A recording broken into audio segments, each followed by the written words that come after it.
Hey friends, and welcome back to my channel. Today I'm going to be walking you through the tools that you're going to need to start in home improvement. Now, there's literally a tool for everything, so you may be thinking, if you're wanting to get started in home improvement, what tools do I actually need? The first tool that I think you need if you're wanting to get into home improvement, woodworking, DIY, so have you, is a miter saw, also known as a chop saw. Now, a miter saw is perfect for precise and repeatable cuts. And a miter saw is actually the first tool that I bought when I started my DIY journey. Now, my recommendation for a miter saw would be these two saws, and we're gonna get into why I think that. If you're someone who just wants to dibble and dabble in projects but not really do a ton, I feel like the Ryobi saw is a great recommendation. One of the things I really liked about the Ryobi saw is that it does come with a laser light, so it helps a lot with precision cutting. And if you're someone who's new, this could be really helpful to you. It's also at a really great price point. It's a lot cheaper than most other saws. So for those reasons, I would say this would be a great recommendation. If you are someone who is going to be doing projects day in and day out, or just doing them constantly, I would actually recommend the rigid miter saw. This is the saw that I actually use and I have loved it. I also love that it comes with the stand, so it really makes it easy to move around and things like that. If neither of those recommendations appeal to you, these are some things to look out for when you're looking to buy a saw. The first thing I would recommend is getting a sliding compound miter saw. That just means that your miter saw has a sliding feature and it allows you to cut longer boards. The other thing that you want to look out for is the blade length. Typically, you're going to see 10-inch and 12-inch. The 10-inch is typically going to cut up to 5 to 6 inches wide, and the 12-inch is going to cut up to about 7 to 8 inches. And again, you have to get what works for you, because if you're not doing tons of projects, you could get a 10-inch with a sliding feature, so it gives you a little more room to work with. Now, if you're someone who's looking to get into home improvement and DIY like myself, I feel like a 12-inch sliding compound miter saw is what you need. Next up is the drill. And honestly, I feel like everyone should have a drill in their house, because I feel like you're gonna need a drill at some point in your lifetime. The really good thing about drills is there are so many good options of drills. I feel like drills is like the main tool that all brands have, so that is the great thing. Now, when you're looking for the best drill, my recommendation would be to at least go 18 or 20 volt. And I would also recommend that you would go brushless. Brushless motors run more efficiently, give you more power, longer battery life, and last much longer than brushed motors. Now, they are a little more expensive, but if you're gonna put that drill to the test, you're gonna want a brushless. Next up is the circular saw, which is a must saw for straight cuts in lumber, plywood, and framing. If you're doing some remodels, you're probably gonna grab this tool often. The thing I really love about circular saws is with the right blade, you can cut just about anything. Here you can see me just cutting this metal bar. I'm using this Diablo blade, which I really highly recommend Diablo blades if you have a circular saw. Now, things you wanna look out for when you're purchasing a circular saw is definitely the bevel capacity. And that just refers to how far the saw's base plate can tilt to the side, allowing you to make angled cuts instead of just straight 90-degree cuts. You also want to make sure there is a sightline guide. And this is just a visual indicator of where the blade is going to cut. Again, really good for those beginners. Now, when you need those curves or circles or detailed cuts, the circular saw isn't going to cut it. You're going to want to look into a jigsaw.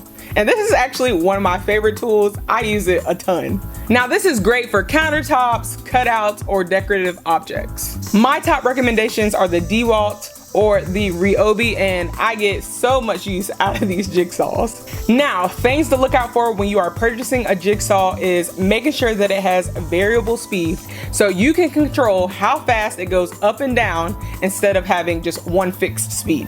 Now, if you're a little more advanced, you probably want a jigsaw with orbital settings as well. And I won't get too deep into that, but a higher orbital setting at a fast speed will give you a faster, rougher cut, and a lower orbital setting at a lower speed will give you a more controlled cut. For example, if you're just framing, you don't really care about a rougher cut, but if you're cutting plywood for like furniture, you may want a more controlled cut, you know, so it doesn't splinter. Next up is one of my favorites, and that is a brad nailer.